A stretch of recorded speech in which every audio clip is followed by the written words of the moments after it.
ಕಡಲಾಮೆಗಳು ಪರಿಸರ ಸ್ನೇಹ ಜೀವಿಗಳಾಗಿದ್ದು ಇತ್ತೀಚಿನ ದಿನಗಳಲ್ಲಿ ಅವುಗಳು ಅಳಿವಿನಂಚಿನಲ್ಲಿರುವ ಪ್ರಭೇದಗಳ ಸಾಲಿಗೆ ಸೇರಿವೆ. ಅವುಗಳ ಸಂತತಿಯನ್ನ ಉಳಿಸಿ ಬೆಳೆಸುವ ನಿಟ್ಟಿನಲ್ಲಿ ಉತ್ತರ ಕನ್ನಡ ಜಿಲ್ಲೆಯ ಅರಣ್ಯ ಇಲಾಖೆ ಆಮೆಯ ಮೊಟ್ಟೆಗಳನ್ನು ಸಂರಕ್ಷಿಸುವ ಕೆಲಸವನ್ನ ಆರಂಭಿಸಿದೆ. ಹೀಗೆ ಸಂರಕ್ಷಿಸಲಾಗಿದ್ದ ಮೊಟ್ಟೆಗಳು ಇದೀಗ ಮರಿಗಳಾಗಿ ಹೊರಬಂದಿದ್ದು ಅವುಗಳನ್ನು ಇಂದು ಸಮುದ್ರಕ್ಕೆ ಸೇರಿಸುವ ಕಾರ್ಯವನ್ನ ಮಾಡಲಾಯಿತು. ಪುಟ್ಟ ಪುಟ್ಟ ಹೆಜ್ಜೆಗಳನ್ನಿಡುತ್ತಾ ಸಮುದ್ರದತ್ತ ತೆರಳುತ್ತಿರುವ ಆಮೆಯ ಮರಿಗಳು. ದಡದಲ್ಲಿಡಲಾಗಿದ್ದ ಮೊಟ್ಟೆಯಿಂದ ಹೊರಬಂದ ಆಮೆಯ ಮರಿಗಳನ್ನ ಸುರಕ್ಷಿತವಾಗಿ ತಂದು ಬಿಡುತ್ತಿರುವ ಅರಣ್ಯ ಇಲಾಖೆ ಅಧಿಕಾರಿಗಳು. ಈ ಪುಟಾಣಿ ಕಡಲ ಜೀವಿಗಳನ್ನ ನೋಡೋದಕ್ಕೆ ಕುತೂಹಲದಿಂದ ಸುತ್ತುವರೆದಿರುವ ಸಾರ್ವಜನಿಕರು ಹಾಗೂ ಪ್ರವಾಸಿಗರು. ಅರೆ, ಇಷ್ಟೊಂದು ಮುದ್ದಾದ ಆಮೆಯ ಮರಿಗಳು ಕಂಡು ಬಂದಿದ್ದು ಎಲ್ಲಿ ಅಂತೀರಾ? ಈ ಎಲ್ಲಾ ದೃಶ್ಯಗಳು ಕಂಡು ಬಂದಿದ್ದು ಉತ್ತರ ಕನ್ನಡ ಜಿಲ್ಲೆಯ ಕಾರವಾರ ತಾಲೂಕಿನ ದೇವಬಾಗ್ ಕಡಲ ತೀರದಲ್ಲಿ. ಇದೇ ಮೊದಲ ಬಾರಿಗೆ ಅರಣ್ಯ ಇಲಾಖೆ ವತಿಯಿಂದ ದೇವಬಾಗ್ ಕಡಲ ತೀರದಲ್ಲಿ ಆಲಿವ್ ರಿಡ್ಲಿ ಪ್ರಭೇದದ ಆಮೆಯ ಮೊಟ್ಟೆಗಳನ್ನು ಸುರಕ್ಷಿಸಿಡಲಾಗಿದ್ದು ಇಂದು ಆ ಮೊಟ್ಟೆಗಳು ಮರಿಗಳಾಗಿ ಹೊರಬಂದಿದೆ. ಈ ನಿಟ್ಟಿನಲ್ಲಿ ಸುರಕ್ಷಿಸಲ್ಪಟ್ಟ ಆಮೆಯ ಮರಿಗಳನ್ನು ಸುರಕ್ಷಿತವಾಗಿ ಸಮುದ್ರಕ್ಕೆ ಸೇರಿಸುವ ಕೆಲಸವನ್ನು ಅರಣ್ಯ ಇಲಾಖೆ ಮಾಡಿದೆ. ದೇವಬಾಗ್ ಕಡಲ ತೀರದಲ್ಲಿ ಕಳೆದ ಜನವರಿಯಲ್ಲಿ ಆಲಿವ್ ರಿಡ್ಲಿ ಕಡಲಾಮೆಗಳ ಒಟ್ಟು 26 ಕಡೆ ಮೊಟ್ಟೆಗಳನ್ನ ಇಟ್ಟಿದ್ದು ಎಲ್ಲವನ್ನು ಅರಣ್ಯ ಇಲಾಖೆ ಗೇಜ್ಗಳನ್ನು ಹಾಕಿ ಸಂರಕ್ಷಿಸಿ ಇಟ್ಟಿದ್ದರು. ಇಂದು ಸುಮಾರು 42 ಆಮೆ ಮರಿಗಳು ಮೊಟ್ಟೆ ಒಡೆದು ಹೊರಬಂದಿದ್ದು ಅವುಗಳನ್ನು ಸಮುದ್ರಕ್ಕೆ ಬಿಡಲಾಯಿತು. ಇವತ್ತು ನಾವು ಕಾರವಾರ ಅರಣ್ಯ ವಿಭಾಗದಲ್ಲಿ ಆಮೆಗಳನ್ನ ಸಂರಕ್ಷಣೆ ಅಧ್ಯಯನವಾಗಿ ಮೊದಲನೇ ಗುಂಪು ಅಂತ ಏನು ಹೇಳ್ತೀವಿ ನಾವು. ಸೊ ಇದು 16ನೇ ತಾರೀಕು ಮೊಟ್ಟೆ ಇಟ್ಟಿತ್ತು. ಸುಮಾರು ಒಂದು 45ರಿಂದ 50 ದಿನಗಳಾದಮೇಲೆ ಅದು ಹ್ಯಾಚ್ಲಿಂಗ್ ಆಗ್ತಾ ಇದೆ, ಗೂಡು ಬರ್ತದೆ. ಇವತ್ತು ಮೊದಲನೇದೊಂದು ಬಂದಿದೆ. ಸೊ ಜನರ ಒಂದು ಪಾರ್ಟಿಸಿಪೇಷನ್ ಇದರಲ್ಲಿ ನಾವು ಇವತ್ತು ಹ್ಯಾಚ್ಲಿಂಗನ್ನು ರಿಲೀಸ್ ಮಾಡಿದ್ವಿ. ಈಗ ಆಲ್ರೆಡಿ ಒಂದು 42 ಮೊಟ್ಟೆಗಳು ಹ್ಯಾಚ್ಲಿಂಗ್ ಆಗಿ ಅದನ್ನು ಸಮುದ್ರಕ್ಕೆ ಬಿಟ್ಟಿದ್ದೀವಿ. ಸುಮಾರು ಒಂದು 96 ಮೊಟ್ಟೆಗಳಿತ್ತು ಅಂತ ಹೇಳಿತ್ತು. ಪ್ರೊಬಬ್ಲಿ ಯೂಶ್ವಲಿ ಏನಾಗುತ್ತೆ ಅಂತಂದರೆ 50ರಿಂದ 60% ಹ್ಯಾಚ್ಲಿಂಗ್ ಆಗುತ್ತೆ. ಸೊ ಈಗ ನೋಡಿದ್ರೆ ನಮಗೆ ಒಂದು 40% ಹ್ಯಾಚ್ಲಿಂಗ್ ಇದೆ. ಇನ್ನು ಸಂಜೆ ಒಳಗಡೆ ಇನ್ನೊಂದಷ್ಟು ಹ್ಯಾಚ್ಲಿಂಗ್ ಆಗ್ಬೋದು ಅದನ್ನು. ಸೊ ಅದನ್ನು ಹಾಗೆ ಬಂದಂಥ ಮೊಟ್ಟೆಗಳನ್ನು ಹಾಗೆ ರಿಲೀಸ್ ಮಾಡ್ತೀವಿ ನಾವು ಅದನ್ನು. ಇದು ಈ ವರ್ಷದ ಫಸ್ಟ್ ಬ್ಯಾಚ್ ಇದು.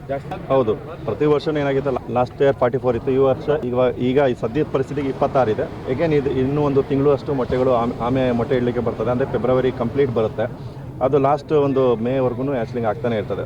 ಹೋಪ್ಫುಲ್ಲಿ ಲಾಸ್ಟ್ ಇಯರ್ 44 ಇತ್ತು ಅಂದರೆ ಈ ವರ್ಷ ಇನ್ನೂ ಸ್ವಲ್ಪ, ಯಾಕಂದರೆ ಜಾಸ್ತಿ ಪರಂಬುಲೇಟ್ ಮಾಡ್ತಾ ಇದ್ದಾರೆ ಮತ್ತು ಜಾಸ್ತಿ ವಿಜಿಲೆಂಟ್ ಮಾಡ್ತಾ ಇದ್ದಾರೆ. ಹಾಗಾಗಿ ನಂಬರ್ ಆಫ್ ನೆಸ್ಟಿಂಗ್ ಸೈಟ್ ಜಾಸ್ತಿ ಆಗ್ಬೋದು ಅಂತ ಒಂದು ಇದಿದೆ ನಮ್ಮ ಹೋಪ್ಸ್ ಇದೆ. ಇದರಲ್ಲಿ 2 ಥರ ರಕ್ಷಣೆ ಮಾಡ್ತೀವಿ. ಒಂದು ಇನ್ಸಿಟಿವ್ ಕನ್ಸರ್ವೇಷನ್ ಮತ್ತು ಎಕ್ಸಿಟಿವ್ ಕನ್ಸರ್ವೇಷನ್ ಅಂತೇಳಿ. ಇನ್ಸಿಟಿವ್ ಕನ್ಸರ್ವೇಷನ್ ಅಂತಂದರೆ ಆಮೆ ಎಲ್ಲಿ ಬಂದು ಮೊಟ್ಟೆ ಇಡುತ್ತಲ್ಲ ಅದೇ ಒಂದು ಪ್ರದೇಶದಲ್ಲಿ, ಅಂದರೆ ಆ ಒಂದು ಪ್ರದೇಶದಲ್ಲಿ ಯಾವುದೇ ರೀತಿ ಅದಕ್ಕೆ ನೀರು ಅಥವಾ ತೇವಾಂಶ ಕಡಿಮೆ ಆಗದೇ ಇದ್ದರೆ ಅದೇ ಪ್ರದೇಶದಲ್ಲಿ ನಾವು ಅದಕ್ಕೆ ಒಂದು ಸುತ್ತ ಬೇಲಿಗಳನ್ನ ಹಾಕಿ, ಕಬ್ಬಿಣದ ಬೇಲಿ ಹಾಕ್ಬಿಟ್ಟು ಅದನ್ನ ಪ್ರೊಟೆಕ್ಟ್ ಮಾಡ್ತೀವಿ. ಒಂದು ವೇಳೆ ಏನಾದರೂ ಇಂಟರ್ಟೈಡ್ ಝೋನು, ಅಂದರೆ ಆ ಮೊಟ್ಟೆ ಏನಾದರೂ ಸ್ವಲ್ಪ ಸಮುದ್ರ ತೀರದಲ್ಲೇ ಇತ್ತು ಅಂದರೆ ಆ ಮೊಟ್ಟೆಗಳನ್ನ ಶಿಫ್ಟ್ ಮಾಡಿ ಎಕ್ಸಿಟಿವ್ ಕನ್ಸರ್ವೇಷನನ್ನು ಮಾದರಿಯಲ್ಲಿ ಮಾಡ್ತೀವಿ. ಅಲ್ಲಿ ನೋಡಿರ್ಬೋದು ಹಿಂದೆ ತಮಗೆ ಆ ಥರ ಇದ್ರಲ್ಲಿ ಮಾಡಿದ್ದೀವಿ.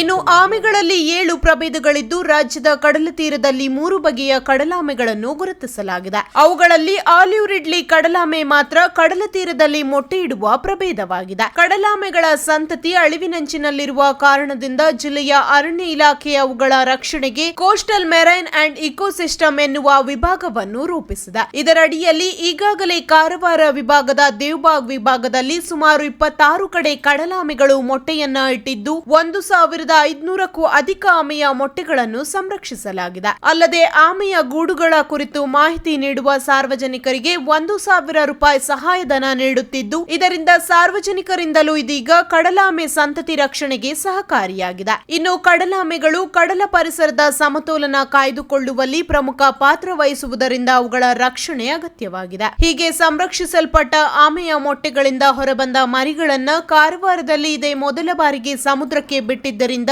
ಹಲವು ಅಧಿಕಾರಿಗಳು, ಸಾರ್ವಜನಿಕರು ಹಾಗೂ ಪ್ರವಾಸಿಗರು ಸಹ ಆಗಮಿಸಿದ್ದು ಆಮೆಯ ಮರಿಗಳು ಸಮುದ್ರದತ್ತ ಹೆಜ್ಜೆ ಹಾಕುವುದನ್ನು ನೋಡಿ ಸಂತಸಪಟ್ಟರು. ಆಕ್ಚುಲಿ ನಾವು ಶಿವಮೊಗ್ಗದಿಂದ ಬಂದಿರೋದು. ನಾವು ವರ್ಕಿಂಗ್ ಎಲ್ಲ ಬಂದು ಬ್ಯಾಂಗ್ಳೂರಲ್ಲಿ ಈ ಥರ ಸಿಟಿಲಿ ಲೈಫಲ್ಲೆಲ್ಲ ರಿಲ್ಯಾಕ್ಸ್ ಮಾಡೋಣ ಅಂತ ಹೇಳಿಬಿಟ್ಟು ಇಲ್ಲಿ ರೆಸಾರ್ಟಿಗೆ ಬಂದಿದ್ವಿ. ಬಟ್ ಆದರೆ ನಮಗೆ ಇಂಥ ಒಳ್ಳೆ ಆಪರ್ಚುನಿಟಿ ಸಿಕ್ಕಿದೆ. ಸೊ ಇದೊಂದು ಒಳ್ಳೆ ಮೂವ್ ನೀವು ತೊಗೊಂಡಿರೋದು. ಈ ಥರನೇ ಮಾಡ್ತಾಯಿದ್ರೆ ಮುಂದೆ ನಮ್ಮದು ಇದು ಓಷನ್ ಏನಿದೆ, ನಮ್ಮದು ನೇಚರ್ ಏನಿದೆ, ಇದೆಲ್ಲ ಸೇವ್ ಆಗುತ್ತೆ. So good luck for the future. ಈ ಥರ ಆಮೆ ಮರಿ ನಾವು ನೋಡಿರಲಿಲ್ಲ ಫಸ್ಟ್ ಆಫ್ ಆಲು. ಅದರಲ್ಲಿ ನಮಗೆ ಅದನ್ನು ಇಟ್ಕೊಂಡ್ಬಿಟ್ಟು ಬಿಡೋವಂಥದ್ದು ಒಂದು ಆಪರ್ಚುನಿಟಿ ಸಿಕ್ಕಿದೆ. ಸೊ ಇದಕ್ಕೆ ಗ್ರೇಟ್ಫುಲ್ ಇದ್ದೀವಿ. ಅದವ್ರು ಹೇಳಿದ್ರು ಈ ವರ್ಷದಲ್ಲಿ ಇದು ಮೊದಲನೇ ಸಲ ಮಾಡಿರೋದ್ರಿಂದ ನಮಗೆ ತುಂಬ ಖುಷಿಯಾಗಿದೆ. ನಾವು ಬಂದಾಗಲೇ ಇದಾಗಿರೋದ್ರಿಂದ ನಮಗೊಂದು ಒಳ್ಳೆ ಆಪರ್ಚುನಿಟಿ ಇದು ಅಂತ. ಇಲ್ಲ, ಇದು ಫಸ್ಟ್ ಟೈಮ್ ನಾವು ಬಂದಿರೋದು. ಸೊ ಇದು ನೋಡ್ತಿರೋದು ನಾವು ಫಸ್ಟ್ ಟೈಮ್ ಕೂಡ. ಖುಷಿ ಆಯ್ತು. ತುಂಬ ಖುಷಿ ಆಯಿತು. ನಾವಿವಾಗ ಹೊರಡೋದಿತ್ತು, ಚೆಕ್ಔಟ್ ಆಗೋದಿತ್ತು ರೂಮಿಂದ. ಬಟ್ ಅಷ್ಟರಲ್ಲೇ ನಮಗೆ ನಮ್ಮದು PR ನಾಯಕ್ ಸರ್ ಜಂಗಲ್ ಲಾಡ್ಜಸ್ದು ಮ್ಯಾನೇಜರ್ ಹೇಳಿದ್ರು ಈ ಥರ ಬಿಡ್ತಾ ಇದ್ದಾರೆ ಆಮೆ, ಬಂದು ನೋಡ್ಕೊಂಡು ಹೋಗಿ ಅಂತ ಹೇಳಿಬಿಟ್ಟು.